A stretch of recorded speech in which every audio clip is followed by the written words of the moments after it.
الشيطان الرجيم.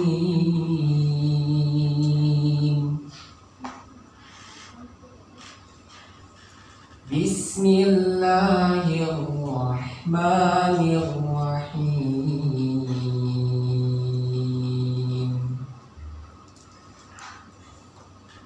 إن الذين كفروا لا تغني عنهم أموالهم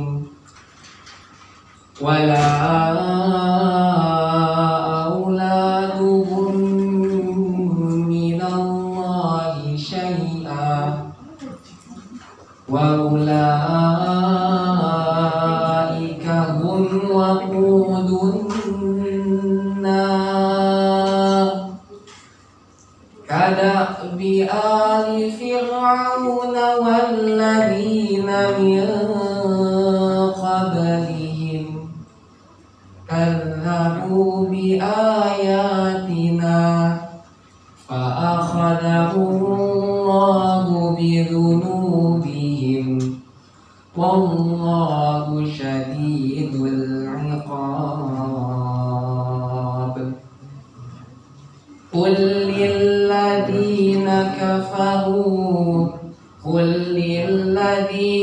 كفروا ستغلبون وتحشرون إلى جهنم وبئس المهاد. قد كان لكم آية في فئتين التقتا فئة تقاتل في سبيل الله وأخرى كافرة يرونهم مثليهم رأي العين والله يؤيد بنصره من يشاء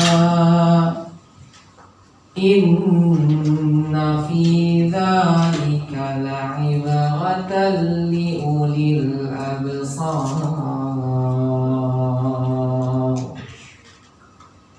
زين للناس حب الشهوات من النساء والبنين والقناطير المقنطرة من الذهب والفضة والخيل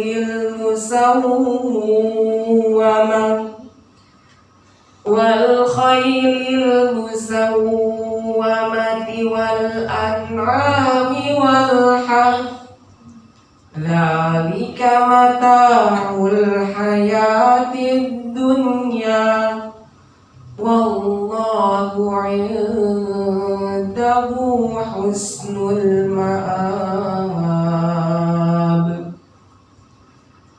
قل أنبئكم بخير من ذلكم للذين اتقوا عند ربهم جنات تجري من تحتها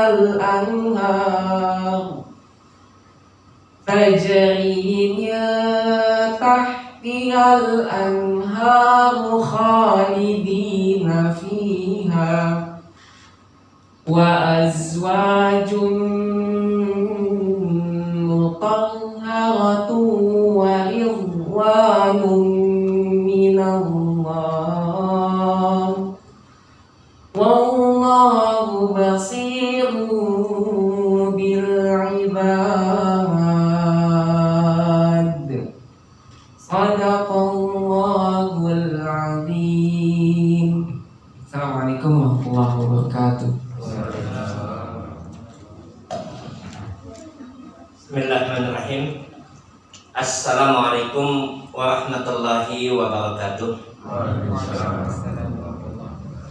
Alhamdulillah, wassalatu wassalamu ala rasulillah, man la nabiyya ba'dah, Muhammad ibn Abdillah, wa ala alihi wa ashabihi wa man ittaba'a hudahu wa mawala. Subhanaka la ilma lana illa ma 'allamtana, innaka antal alimul hakim. Allahumma anfa'na bima 'allamtana wa 'allimna ma yanfa'una wa zidna ilma. Allahumma inna nas'aluka ilman nafi'an wa rizqan tayyiban wa amalan mutaqabbalan. Jamaah yang dimuliakan Allah Subhanahu wa taala, alhamdulillah, puji syukur kita panjatkan kepada Allah Subhanahu wa taala dengan izinnya, dengan qudratnya, dengan iradat Allah Subhanahu wa taala. Pada hari ini kita kembali dipertemukan oleh Allah Subhanahu wa taala di dalam tempat yang baik ini, yaitu dalam tempat majelis ilmu, yang mudah-mudahan Allah Subhanahu wa taala menjadikan ini bagian dari catatan amal kebaikan kita di yaumul qiyamah. Salawat dan salam senantiasa tercurahkan kepada Nabi Muhammad sallallahu alaihi wasallam, keluarganya, para sahabatnya, dan siapa saja yang mengikutinya hingga yaumul qiyamah.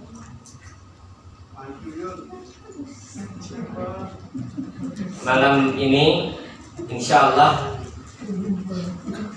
kita akan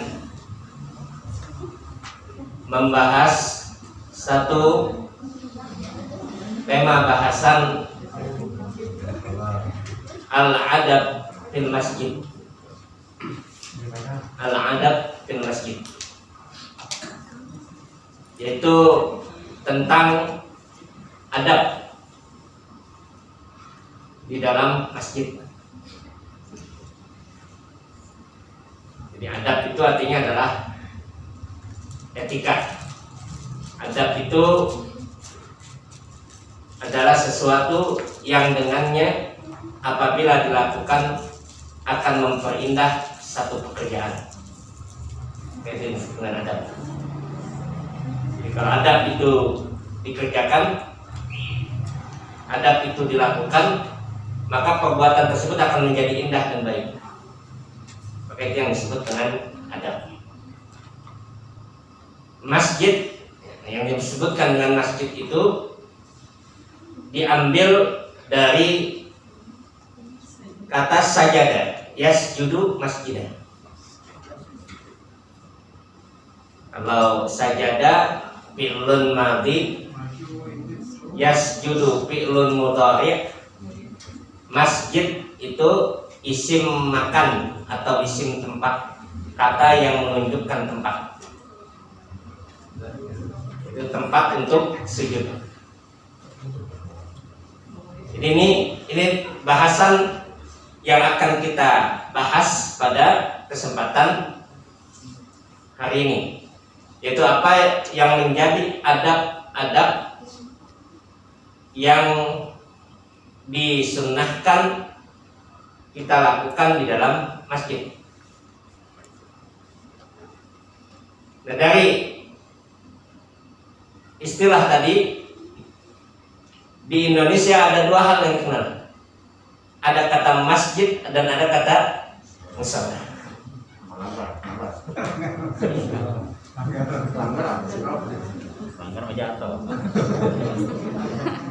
Ini kata musala.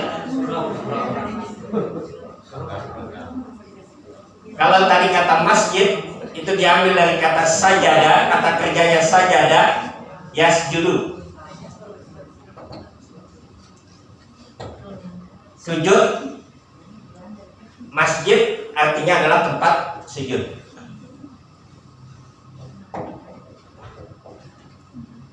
Nanti pola mim itu, tambahan mim itu pada kata kerja bisa menunjukkan isim makan, kata tempat.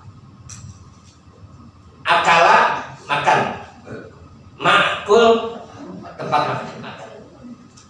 Syariba, minum. Masyrabun, tempat minum. Jadi bahasa Arab nggak susah ya.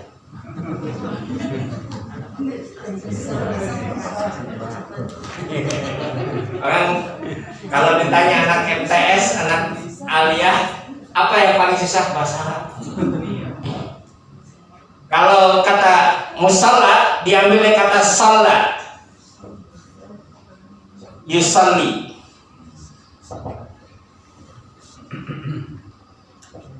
Kata salat artinya salat. Salat ini asalnya itu solaya, asalnya. Kata asalnya itu solaya, 3 huruf.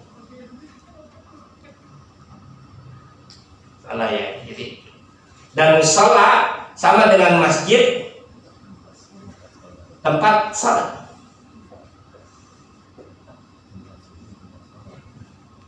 Apa perbedaannya antara masjid dan musola? Kita ada banyak, ada masjid jami, ada masjid ghairu jami, ada masjid raya, masjid agung, masjid gede, masjid gede kauman misalnya. Ada masjid yang tidak pakai masjid gede atau masjid raya. Apa perbedaannya? Nanti kita baca dalam literatur masjid-masjid di Indonesia yang dikeluarkan oleh DMI itu, ada satu punya tebal itu, literatur masjid-masjid di Indonesia dalam sejarah. Itu disebutkan bahwa masjid raya itu asalnya ada di Indonesia itu, atau masjid jami, masjid agung, masjid gede itu adalah masjid besar yang menjadi ikon sebuah provinsi. Kan disebut dengan Masjid Raya Banda Aceh.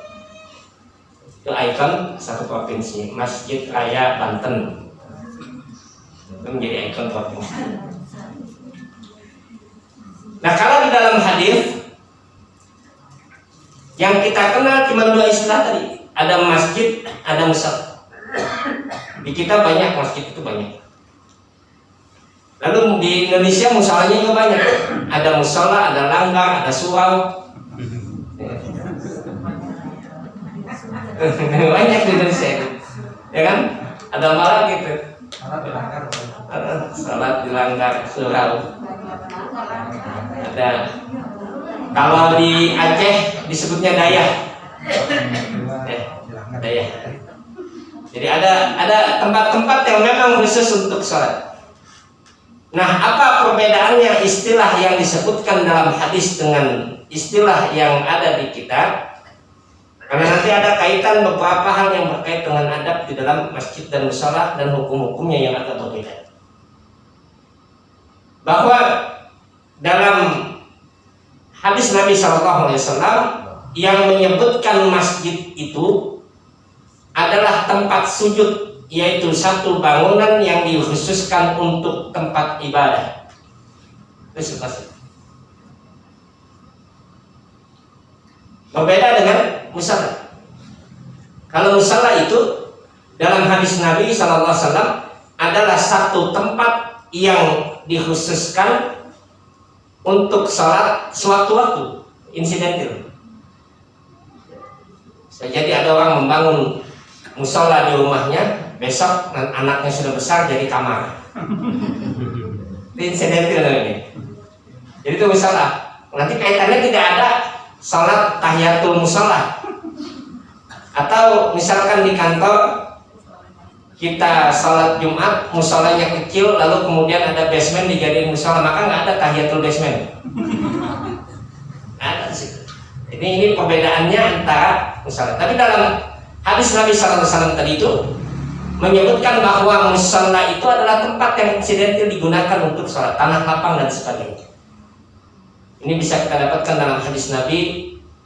Beliau menyebutkan kepada kita, man kana lahu sa'atin wa lam yutahhiya fala yaqrabanna musallana. Kata musalla. Ini menunjukkan salat tahiyatul masjidnya nggak ada di situ.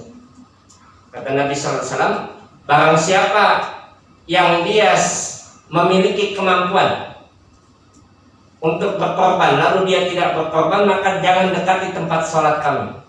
Tempat sholat Idul Adha di situ adalah tanah lapang. bukan masjid.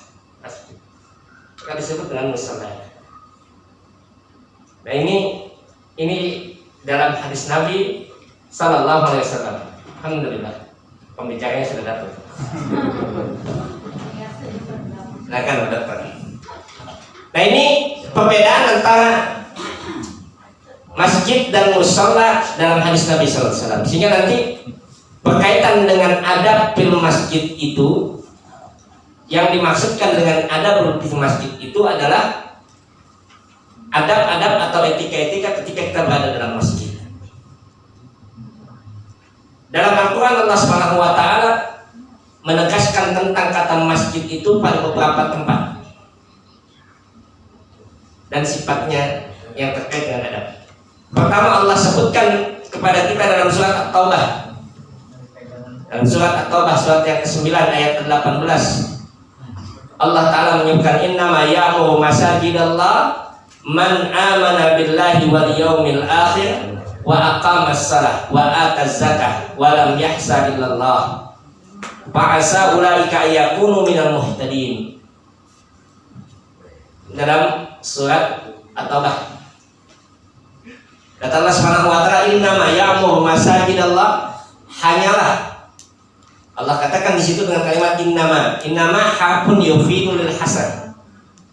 Jadi kalau dalam bahasa Arab itu innama harfun yufidu lil hasan. Allah katakan dalam ayat tadi innama ini harfun yufidu lil hasan, huruf untuk membatasi kalimat atau membatasi ucapan. Berbeda dengan kata inna. Kalau innama, kalau diterjemahkan dalam bahasa Al-Quran terjemah kita, itu diterjemahkan sama, itu sesungguhnya. Tapi dalam fungsi bahasa Arab itu, innama itu harfun yufidul hasr, maka dia penekanannya lebih kuat. Hanyalah orang-orang yang memakmurkan masjid itu. Nggak ada yang lain. Berarti yang memakmurkan situ siapa? Yang beriman pada Allah, beriman pada hari akhir. Hanya itu. Maka di dalam ayat selanjutnya nanti Allah katakan kepada kita pada surat At-Taubah juga ayat 108, Allah katakan la masjidun ussisa ala taqwa. Yang memakmurkan masjid itu kata Allah dalam ayat 18-nya Allah katakan yang memakmurkan masjid itu siapa mereka yang memakmurkan masjid itu? Yang memakmurkan masjid itu adalah orang yang beriman pada Allah, hari akhir, menegakkan salat, menunaikan zakat, dan dia tidak takut kecuali hanya kepada Allah Subhanahu wa Ta'ala. Nanti di ayat 108-nya Allah katakan dan Allah tegaskan kepada kita la masjidun ussisa ala taqwa, maka masjid itu dibangun di atas takwa. Berarti musola nggak masuk nanti. Musola tempat salat. Ini tak musola kita tempat salat yang dibangun khusus buat tempat salat. Apakah ini masuk masjid? Masuk. Hanya bedanya masjid jami dalam bahasa Arab itu adalah masjid yang di dalamnya diselenggarakan sholat Jumat. Selain salat fardu, selenggarakan salat Jumat. Dan musola yang di kita itu dalam hadisnya ini disebut dengan masjid juga. Kenapa? Tetapi masjid yang tidak ada di dalamnya salat Jumat. Jadi masuk juga nih hadis ini, ayat ini, bahwa mereka yang memakmurkan masjid-masjid Allah itu adalah orang yang beriman, yang dibangun di atas takwa.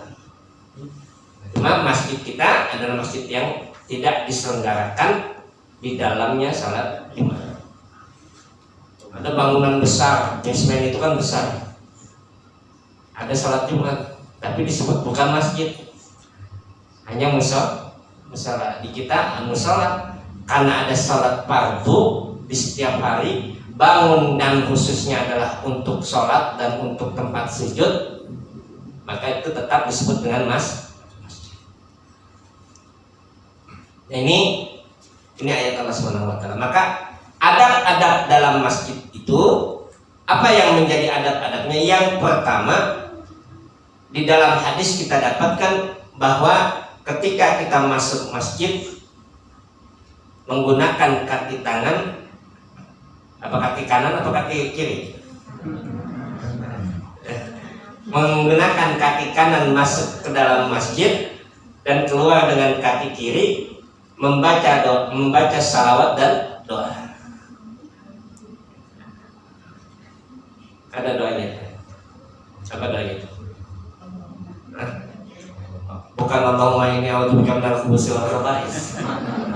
Salah. Ada itu.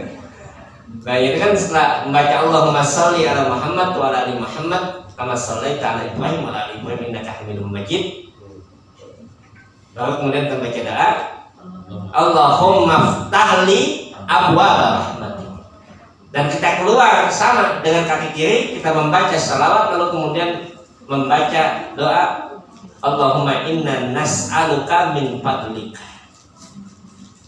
Kalau masuk kita meminta rahmat Allah Subhanahu wa taala, keluar dari masjid kita meminta karunia Allah Subhanahu wa taala. Ini luar biasa. Cuman biasanya yang hafal kalau mau berangkat umroh. Tapi kalau udah selesai umroh udah lupa lagi, nggak masuk masjid gitu. Saya mengajarkan jamaah itu doa ketika di kendaraan, mulai dari keluar rumah, masuk kendaraan, ketika kendaraan itu baru berjalan, lalu ketika melihat sesuatu membaca doa, ketika ketemu lagi setelah selesai ibu masih hafal doanya, udah lupa Pak, cuma dibaca di sana. Kan itu buat haji doang dan umroh katanya kan. Ini yang menjadi adabnya. Bagaimana dia masuk? Kenapa? Karena di situ ada doa yang kita minta. Allahumma inna nas'aluka min fadlika. Kita keluar, ya Allah, kami minta karuniamu. Kita masuk, kita memohon rahmat Allah Subhanahu wa taala. Allahumma ftah li abwaaba rahmatik. Ya Allah, bukakanlah bagi kami ini rahmat-Mu. Dan rahmat Allah itu sangat luas. Dimudahkan urusan kita, diberikan kesehatan, diberikan kenikmatan, diberikan kita bisa menyelesaikan persoalan, diberikan rezeki. Itu rahmat Allah Subhanahu wa taala. Maka tidak ada satu tempat yang bisa mendatangkan rahmat Allah yang terbesar itu, Mas. Kalau di pasar, apalagi di mall yang harus pakai vaksin, belum tentu kita dapat rahmat itu. Tapi kalau di masjid ya kita dapat. Itu yang kita minta, Allahumma iftah li abwaaba rahmat. Kita minta rahmat Allah SWT. Dan keluar kita minta karunia Allah Subhanahu wa taala. Apa karunia Allah Subhanahu wa taala itu? Ya segala nikmat yang Allah berikan pada kita. Yang di dalamnya, di dalam masjid kita meminta kasih sayang Allah Subhanahu wa taala, sehingga kita keluar Allah berikan rahmat Allah Subhanahu wa taala dalam bentuk karunia-Nya. Luar biasa. Ini yang pertama. Kenapa disunnahkan untuk masuk ke dalam masjid itu dengan membaca doa, dan keluar masjid itu dengan membaca doa. Yang kedua, apa yang dilakukan ketika dia datang ke dalam masjid tadi? Adanya sunnah untuk sholat tahiyatul masjid. Nah, ini kaitannya nanti dengan masjid dan mushola tadi, ya, dan mushola tadi dan masjid tadi. Kenapa? Karena ada salat yang disebut dengan tahiyat. Tahiyat itu artinya adalah penghormatan. Tahiyatul masjid. Tahiyatul masjid. Itu penghormatan pada masjid. Penghormatan pada masjid. Apa kata Nabi SAW dalam hadis yang diriwayatkan Abu Qatadah dalam riwayat Imam Al-Bukhari dan Imam Muslim? Nabi SAW menyebutkan kepada kita, idza dakhala ahadakumul masjidah, apabila salah seorang di antara kalian masuk masjid, fala yajlis hatta yusalliya raka'ataini. Janganlah dia duduk sampai dia salat 2 rakaat. Jadi janganlah dia duduk sampai dia sholat dua rakaat. Bahkan dalam hadis yang lain, Nabi Shallallahu Alaihi Wasallam ketika beliau berkhutbah, ada orang masuk masjid lalu duduk karena dia mengira sudah terlambat saya untuk sholat tahiyatul masjid. Sudah terlambat, lalu maka dia duduk dan Nabi sedang berkhutbah, langsung Nabi bicara pada orang tadi, as-salaita lama ya Rasulullah, kamu sudah sholat belum? Kata orang tadi, belum ya Rasulullah. Lalu Nabi perintahkan orang itu untuk sholat. Maka betapa sholat sunnah 2 rakaat itu nilainya ditekankan oleh Nabi. Kalau nggak ditekankan, nggak mungkin Nabi nyuruh orang itu sholat. Kalau hanya sekedar sunnah, maka sholat tahiyatul masjid itu sepakat para ulama hukumnya adalah sunnah.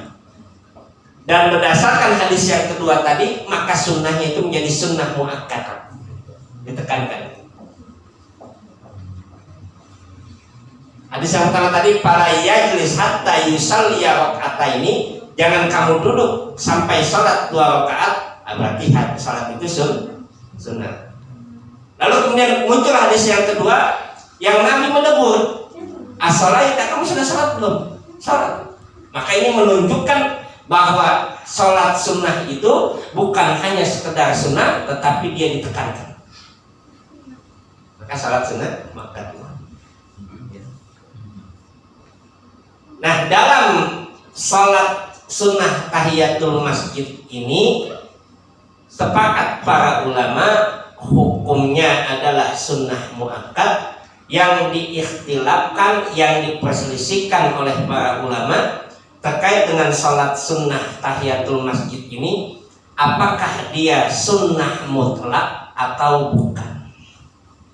Ini yang sepakat. Ini mutlak atau bukan. Ini yang diperselisihkan oleh para ulama. Kenapa? Kalau sholat sunnah tahiyatul masjid ini sifatnya mutlak, maka boleh dilakukan kapan saja, termasuk pada waktu-waktu yang terlarang. Ada waktu-waktu yang terlarang sholat, Bu? Apa, Bu? Waktu yang terlarang sholat? Waktu ibu haid. Itu waktu terlarang sholat, nggak boleh. Ini saya kan sampaikan di sini ada waktu-waktu yang terlarang sholat. Kapan terlarang sholat itu? Dalam hadis Nabi SAW, yang pertama Nabi SAW menyatakan pada kita, la sholata ahadukum ba'da sholati subh. Kata Nabi SAW, la sholata ahadukum ba'da sholati subh. Nabi SAW, janganlah kalian sholat setelah sholat subuh, hatta tatlu syams, sampai terbit matahari.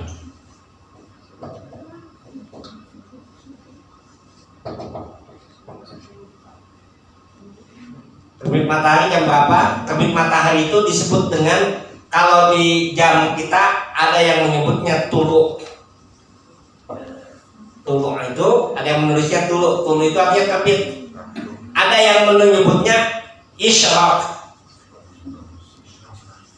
atau syuruk. Ada yang menyebutnya isyraq atau syuruk. Kalau tergantung produksinya jam mana itu. Ya, istilahnya suka beda. Itu ada istilah tulu. Tulu itu artinya terbit. Isyraq itu muncul cahaya, sama terbit. Itu terbit matahari. Kata Nabi SAW, la sholata ahadukum ba'da sholati subh hatta tatlu asyam, sampai terbit matahari. Kira-kira jam berapa terbit matahari? Tergantung waktu, hampir kurang lebih 1 jam kurang 50 menit dari masuknya waktu fajar. Itu kurang lebih 50 menit itu baru terbit matahari. Maka tidak boleh ada salat setelah salat subuh. Yang kedua, Nabi SAW menyebutkan kepada kita, la salata ahadukum ba'da salatil asar hatta tabu basyam. Janganlah salah seorang di antara kalian salat ketika setelah asar sampai tenggelam matahari. Setelah matahari tenggelam, maka masuk waktu maghrib. Yang ketiga, Nabi SAW menyebutkan kepada kita, la salata ahadukum, janganlah salat salah seorang di antara kalian ketika matahari berada di tengah-tengah sampai dia tergelincir matahari sedikit, masuk waktu zuhur. Permasalahannya kalau ada orang masuk masjid menjelang sholat zuhur atau habis asar, adakah di situ sholat tahiyatul? Karena Nabi kan di sini melarang, di sini memerintahkan. Mana? Apakah ada sholat tahiyatul masjid di situ? Apakah tidak ada sholat tahiyatul masjid di situ? Nah, itu yang menjadi ikhtilaf atau perselisihan para ulama. Berkaitan apa? Berkaitan dengan sholat tahiyatul masjid ini, apakah dia sholat mutlak? Yang dengan sholat mutlak itu artinya sholat tahiyatul masjid itu bisa dikerjakan sekalipun waktu yang telah. Ada sifatnya mutlak. Dan sebagian lagi mengatakan apakah dia sholat mutlak atau bukan. Kalau dia bukan sholat mutlak, maka tidak boleh. Maka sebagian ulama menyebutkan dia bukan sholat mutlak, tetapi sholat zawatul asbab, sholat yang punya sebab.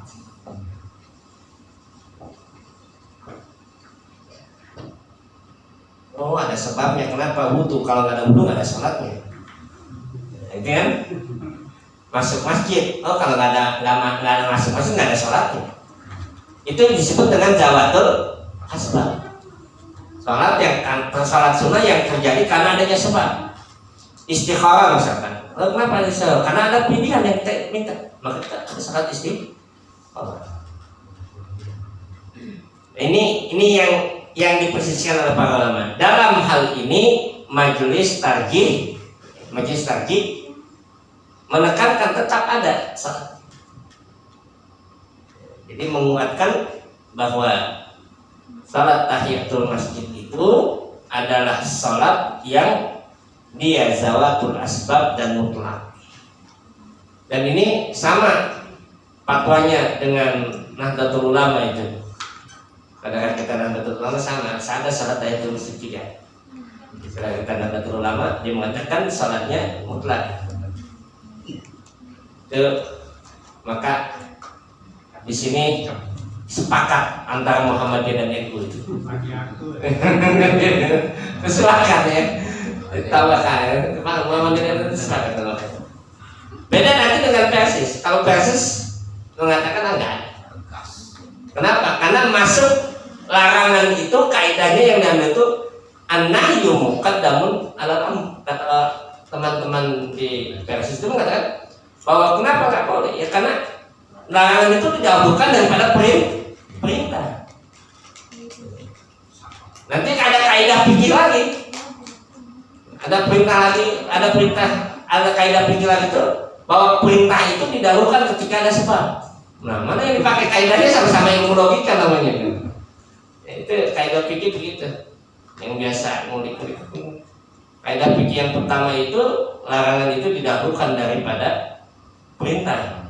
Larangan buat sholat didahulukan daripada perintah salat. Kaidah fikih yang kedua itu yang dipakai juga argumentasi dan ini diambil oleh kita oleh Muhammadiyah itu menyebutkan kepada kita bahwa larangan itu dia akan hilang ketika ada sebab. Al-hukmu yaitu ma'ilati. Kaidah fikih itu berputar pada itu. Nanti sama dengan permasalahan adakah, kemarin ada yang bertanya itu, bagaimanakah perintah membaca suratul Fatihah dalam sholat? Kan suratul Fatihah hukumnya apa bacanya Bu?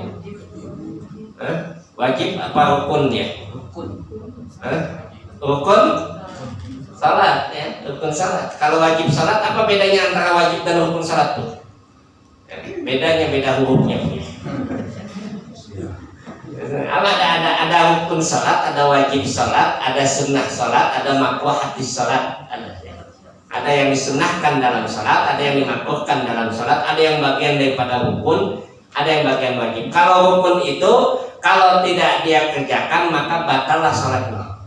Tapi kalau wajib itu tidak dia kerjakan atau dia tinggalkan tanpa sengaja, maka dia harus melakukan sujud sahwi. Kalau sunnah itu dia tinggalkan, maka dia tidak berdosa, hanya rugi. Kalau makruh itu dia tinggalkan dia kerjakan dalam permasalahan salat yang dimakruhkan salat, maka tidak batal salatnya, tetapi tidak sempurna. Itu konsekuensi hukumnya. Jadi konsekuensi hukumnya begitu. Maka ada rukun. Nah, Fatihah itu sepakat bahwa Fatihah itu adalah rukun. Rukun salat. Kalau dia tidak salat, dia baca. Ada orang salat Allahu Akbar, takbir, Allahu Akbar. Kemudian dia langsung membaca doa iftitah, Allahumma ba'id baini wa baina khataaya. Lalu kemudian dia membaca surat. Dia pikir sudah baca Fatihah.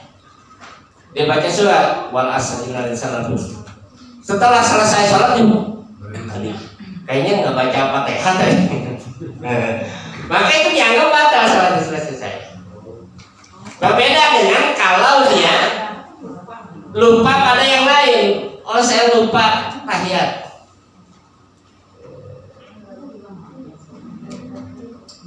Maka kenapa kata Nabi SAW menyebutkan pada la salata, tidak ada salat liman lam yaqra bi fatihatil kitab, kata Nabi SAW. Ini ya, maka tadi permasalahan salat tahiyatul masjid itu hampir sama permasalahannya dengan membaca doa suratul Fatihah itu tadi. Nabi mengatakan la salata, tidak ada salat. La salata, kata Nabi SAW. La salata, tidak ada salat. La di sini artinya tidak, disebut dalam bahasa an-nahyu, larangan. Atau di sini disebut dengan bagian yang menyekaskan, tidak ada sama sekali, azazan. La di sini tidak ada salat. Apakah maknanya tidak ada salat atau tidak sah salat? Tidak sah salat. La salata, tidak sah salat seseorang yang tidak membaca suratul Fatihah. Kalau tidak sah, kalau tidak sah berarti dia harus mengulang. Lalu kemudian pertanyaannya, kalau kita sholat sendirian harus nggak baca Fatihah? Harus ya. Dan nggak ada masalah fikih itu, ya sudah kita baca Fatihah. Kita sholat berjamaah, wajib nggak baca Fatihah itu? Rukun kan? Baca. Kalau imamnya bacanya pelan, sholat zuhur, sholat asar, ya. Kemudian 2 rakaat terakhir sholat isya, ya 1 rakaat terakhir sholat maghrib, nggak ada masalah karena imamnya kita baca kan, imamnya baca sir, kita baca Fatihah, nggak ada masalah fikih itu. Yang timbul masalah fikih ketika imam membaca dengan jahar pada salat subuh. Kemudian pada 2 rakaat pertama salat yang 3 dan 4, yaitu salat maghrib dan isya. Imam baca jahar. Kita baca nggak baca itu?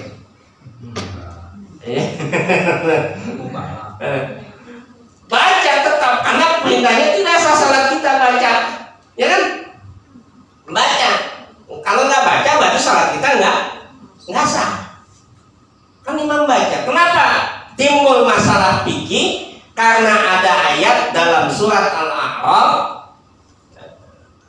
Surat Al-A'raf ayat 204 ya. Allah menyebutkan kepada kita, "Faida quri al-Qur'anu fastami'u lahu wa ansitu." Kata Nabi itu, kalau dibacakan Al-Qur'an maka diam dan katakan faida quri al-Qur'anu fastami'u, dengarkan. Tami'u. Kata Nabi kan fastami'u lahu wa ansitu, kata Allah. Wa ansitu, dan diam.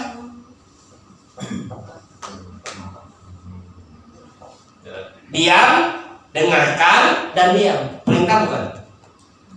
Perintah. Tadi kaidah fikihnya al-amru muqaddamun alal nahi. Apa nahyu muqaddamun alal amr. Larangan itu didahulukan, apa perintah yang didahulukan. Ini kan menimbulkan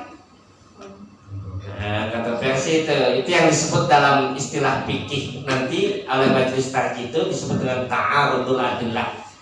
Dan ta'arudul adillah salah satu metode manhaj fikih Muhammadiyah itu adalah al-jam' wa taufiq, bagaimana mengumpulkan dalil itu mengambil satu kesimpulan.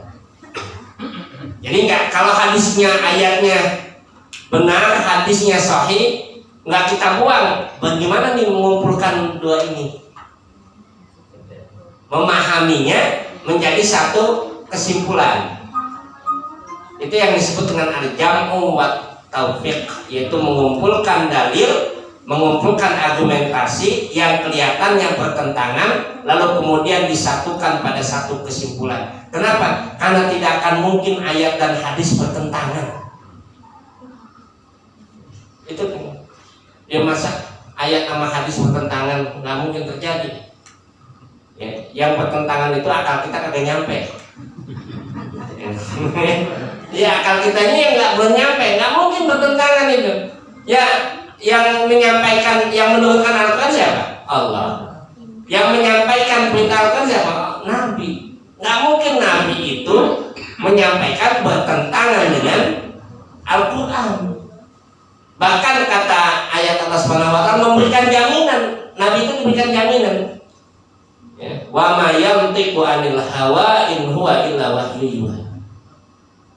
Surat Al-Qalam, surat Nabi. Wal qalam wa ma yasturun. Allah katakan tidaklah Nabi mengatakan kecuali wahyu.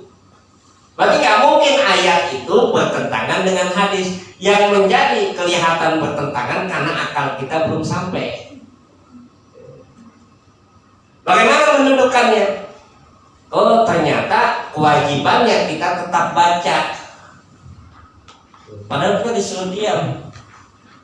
Bagaimana cara membacanya itu?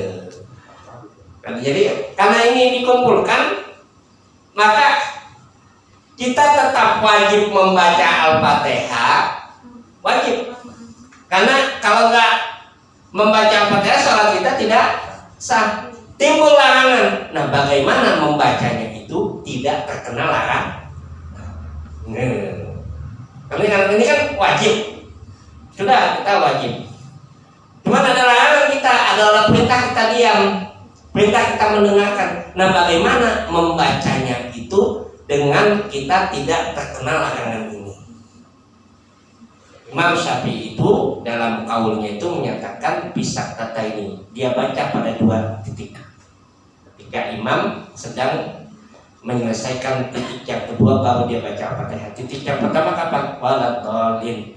Kita ada perintah baca amin. Titik yang kedua baru dia mengangkat suara membaca surat, maka itu titik yang kedua. Kita disuruh untuk membaca Al-Fatihah. Itu yang diambil oleh Imam Syafi'i. Nah, dalam hal ini Muhammadiyah sepertinya menguatkan itu, tetap membaca. Nanti timbul lagi kalau imamnya salah, siapa yang benar ini? Imam baca sendiri, kita baca sendiri. Imam sibuk sendiri, kita sibuk sendiri. Siapa yang benar ini? Maka ketika ini dalam satu kesempatan diskusi tarjih itu saya pernah menanyakan beberapa tokoh tadi, kalau nggak salah termasuk Pak Agung Wibisono itu, Ki Agung Wibisono itu, Katanya dalam beliau itu, gimana itu cara bacanya? Kan kalau imam salah siapa yang benerin? Nah, apa kata beliau? Ada yang mengatakan, ya pada saat itu kita membaca sambil mendengarkan. Kalau kita membaca sambil mendengarkan, bisa betul kan? Gimana prakteknya itu? Terkena juga itu. Dia bisa agak bingung juga menjawabnya itu. Akhirnya saya sampaikan, maka yang lebih tepat kelihatannya kita adalah menyimak bacaan imam dengan baik sambil mengikuti perlahan dalam hati. Dan itulah kesempatan kita membaca. Jadi kita simak bacaan imam. Surat Al-Fatihah itu kita menyimak bacaan imam, mendengarkan bacaan imam, maka kita tidak terkena larangan untuk berbicara. Tetapi kita menyimak bacaan imam tadi, mengikuti apa yang dibaca oleh imam dengan diam kita, itu sudah termasuk bagian membaca suratul Fatihah. Dan itu kelihatan yang lebih tepat. Allah Ta'ala. Karena kalau kita ikut baca juga repot nanti. Imam bacanya surat Ali Imran, kita bacanya surat Al-Asri. Atau terbalik gitu ya. Jadi siapa yang membutuhkan baca? Maka yang lebih tepat membaca Al-Fatihah itu adalah kita membaca diam. Ketika imam baca itu kita menyimak bacaan imam. Dan itulah hadis yang disebutkan oleh Imam Hanafi dalam kaulnya, dalam pendapat Imam Hanafi itu, beliau mengatakan dan mengambil sebuah hadis, qiraatul imam fa qiraatil ma'mum. Kata Nabi SAW itu, bacaan imam itu menjadi bacaan makmum. Ini imam baca satu kali kita menyimaknya. Jadi kalau ditarjih itu dia wajib membaca. Tapi kapan bacanya? Nanti itu masalahnya itu, karena memang pelik. Nanti terkena larangan ini gitu kan. Maka ada beberapa jawaban yang diambil oleh para ulama. Ustaz, bukan gantian bacanya Ustaz. Karena imam bacakan ada temponya. Alhamdulillahirrahmanirrahim, kan ada tempo sebentar, makmum baca langsung. Ya. Kalau imamnya baca satu napas bagaimana? Alhamdulillahirrahmanirrahim, arrahmanirrahim, maliki yaumiddin. Maksudnya kan imam baca, hukum itu kan bisa pakai kira-kira gitu. Itu bedanya. Kalau imam baca satu napas kita bingung. Berarti bilang ikuti sunnah Ustaz. Jadi, nah dalam hukum itu, dalam menentukan hukum itu nanti dia tidak boleh dengan apa istilahnya nahkumu bil dhahir wala nahkumu bil bawatin gitu deh. Jadi hukum dalam fikih itu, dalam bahasa hukum itu tidak boleh kita sama-sama. Maka tidak boleh dengan prediksi gitu ya. Kalau hukum itu ya harus tepat. Kira-kira kita gitu. Kira-kira nanti kalau imamnya begini saya akan bacanya begini. Nggak bisa hukumnya, nggak bisa tuh. Kalau hukum itu dia harus pasti. Nah ini yang diambil ketika Nabi SAW itu sebelum beliau membaca suratul Fatihah, beliau terdiam sejenak. Maka sahabat bertanya, wahai Rasulullah, ini ra'aitu, ya aku melihat bahwa engkau itu diam hayyinan, sebentar aja kamu diam. Apa yang kamu lakukan? Maka kata Nabi SAW, yang saya lakukan itu saya diam sebentar sebelum membaca surat Al-Fatihah itu, saya membaca doa kita ini. Ada itu kepastian diamnya itu baca.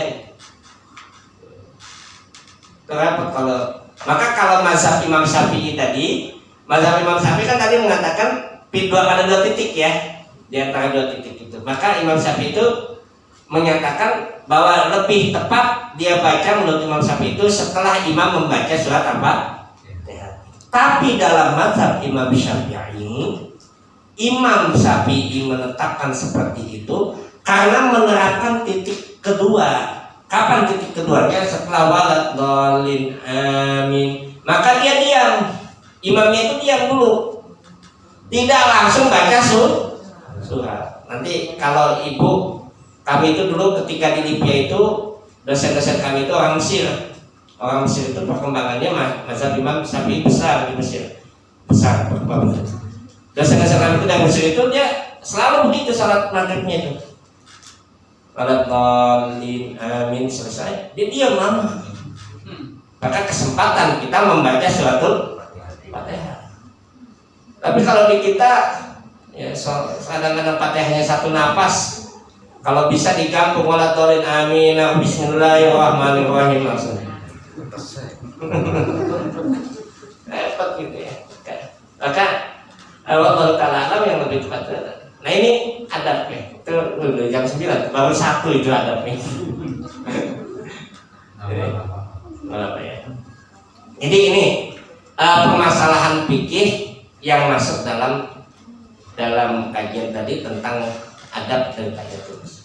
Dan masih banyak lagi adab-adab yang lain. Tapi karena masih PPKM nggak boleh panjang-panjang guys. Ada adib ya, tapi nggak ada gitu. Nah ini tidak boleh mengumumkan barang yang hilang nanti, kemudian tidak boleh melakukan transaksi jual beli di masjid. Transaksi jual beli dalam masjid. Lalu kemudian maka nanti tulis itu di masjid, sales dilarang masuk gitu ya. Sholatnya itu ya. Terus wajib menjaga kebersihan masjid ya. Kemudian ada beberapa hal lagi ya yang terkait dengan adab-adab masjid itu. Nah jadi yang ingin kita tekankan bahwa betapa Allah Subhanahu wa Ta'ala memuliakan masjid. Bahkan nanti dalam ayatnya di dalam surat At-Taubah itu Allah SWT menyebutkan tidak pantas orang-orang musyrik itu dia berada yang memamurkan masjid itu hanya orang-orang yang beriman. Ini yang menjadi bahasan kita, mudah-mudahan ada manfaatnya ya. Lebih kurang mohon maaf, hadanallahu wa iyyakum ajma'in. Nasrum minallahi wa fathun qarib wa basyiril mu'minin. Wassalamualaikum warahmatullahi wabarakatuh. Warahmatullahi wabarakatuh. Tema al-adab fil masjid. Mudah-mudahan kita semua dimudahkan Allah Subhanahu wa Ta'ala dan dimampukan untuk memuliakan masjidnya Allah. Jamaah yang dimuliakan Allah, selanjutnya marilah kita meningkat ke sesi selanjutnya, yaitu sesi tanya jawab, di mana seluruh jamaah yang hadir baik dari Muhammadiyah, Aisyah, Pemuda Muhammadiyah, Nasihatul Aisyah, untuk mengajukan pertanyaan-pertanyaan terkait tentang materi yang tadi telah disampaikan oleh guru kita. Namun demikian tetap diizinkan untuk bertanya di luar daripada materi yang telah disampaikan. Untuk itu kepada seluruh jamaah dipersilakan. Dan tidak diizinkan bertanya di luar musola.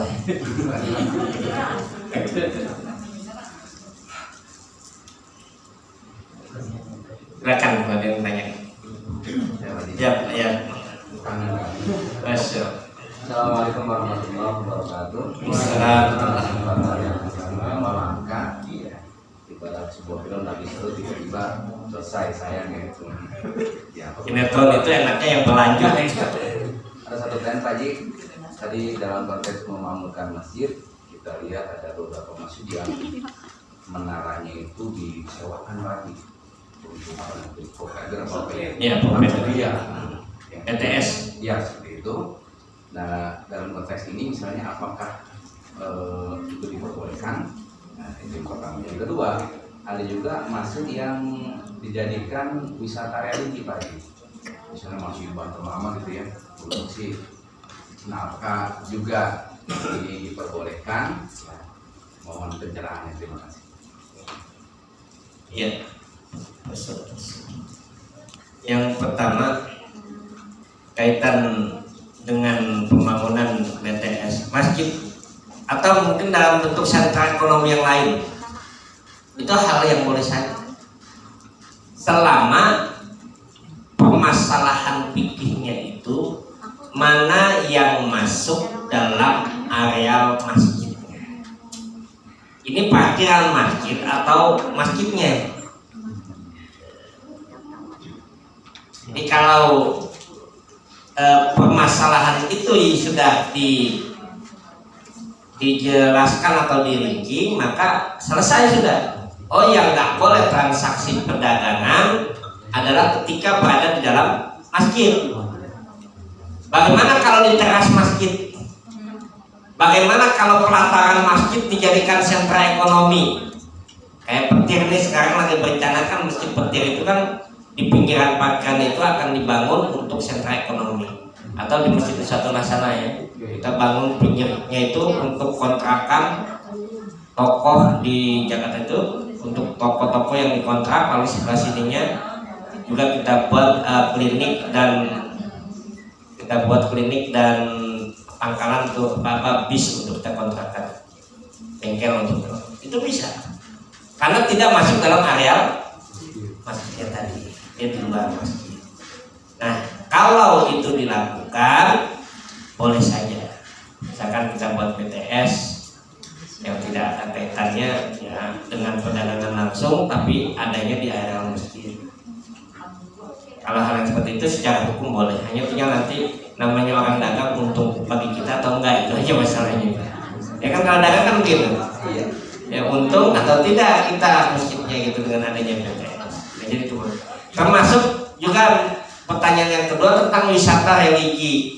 Tempat-tempat masjid kita jadikan wisata religi, misalkan yang di situ orang berziarah, orang berkunjung. Selama wisata religi itu mengenalkan sejarah, ya, bagaimana tentang kemasjidan, bagaimana sejarah berdirinya masjid ini, itu hal-hal yang lumrah dan dibolehkan.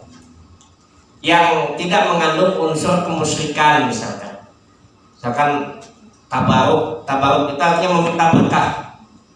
Oh, ke masjid ini kita datang untuk ya supaya enteng jodoh. Kalau enteng jodoh gampang, cari jodohnya yang kurus, pasti enteng. Ya, kalau nyari yang kurus itu. Jadi atau mencari keberkahan, ya datang ke masjid ini. Ya, ada masjid itu yang dijadikan wisata religinya itu dalam konteks tabaruk tadi. Kalau dalam hal ini jelas ini nggak boleh, karena membawa unsur kemusyrikan. Tapi kalau memang kita datang untuk mengenal sejarahnya, bagaimana masjid ini berdiri, kita tahu misalkan Masjid Luar Batang, ada yang udah pernah ke Masjid Luar Batang? Ya, di sana ada cabang Muhammadiyah di sana, di Luar Batang ya. Yang sekarang baru kita lagi untuk kembangkan itu, kita kerjasama untuk sunatan masal dan sebagainya. Itu Masjid Luar Batang itu sejarahnya itu luar biasa. Ya, bahwa tempat masjid itu dibangun oleh seorang haji yang di situ, lalu dijadikan tempat transit orang-orang yang mau berangkat haji. Jadi dia transit dan menginap di situ, dijamin diberikan fasilitas oleh orang yang membangun masjid tadi itu. Diberikan fasilitas tempat menginapnya, makannya, minumnya disiapkan itu. Karena dia berpikir sama seperti Masjidil Haram, menyediakan makan dan minum, dan dia mengharapkan. Ini kan sejarah yang harus kita tahu. Masjid Kuitang misalkan di Jakarta atau Masjid Banten, itu sejarahnya itu adalah sejarah tentang masjid-masjid yang memiliki peran besar dalam perjuangan umat Islam. Kita harus tahu, tapi unsur kemusyrikannya itu yang tidak kita ambil. Kalau di masjid yang pernah masjid di Bogor, ada yang Bogor itu, ada masjid yang tertua itu, bahkan untuk penghormatannya kalau masuknya itu dibuat gapura kecil supaya kita menunduk.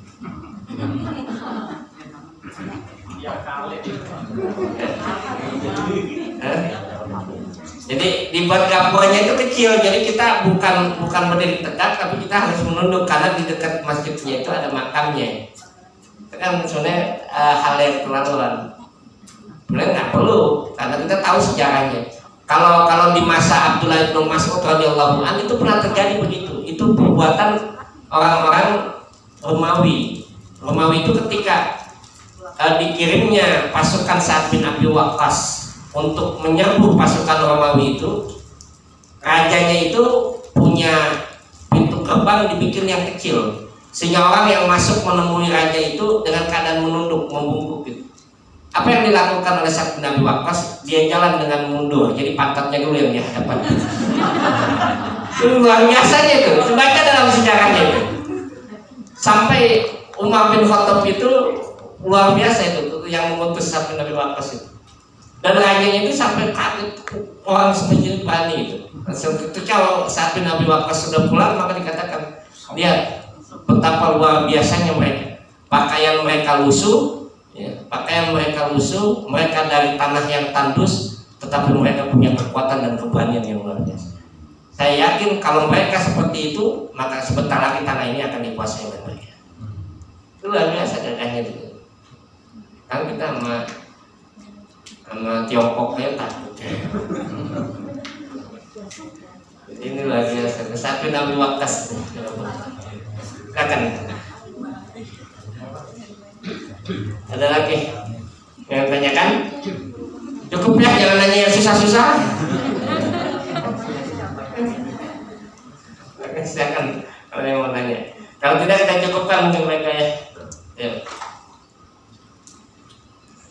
Bagaimana cukupkan atau?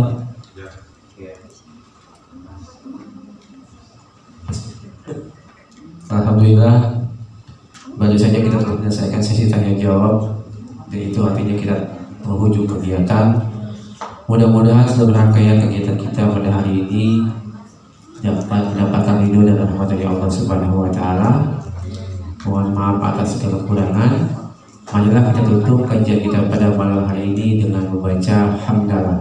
Alhamdulillahirabbil alamin. Nasrun minallah wa fathun qarib. Wassalamualaikum warahmatullahi wabarakatuh.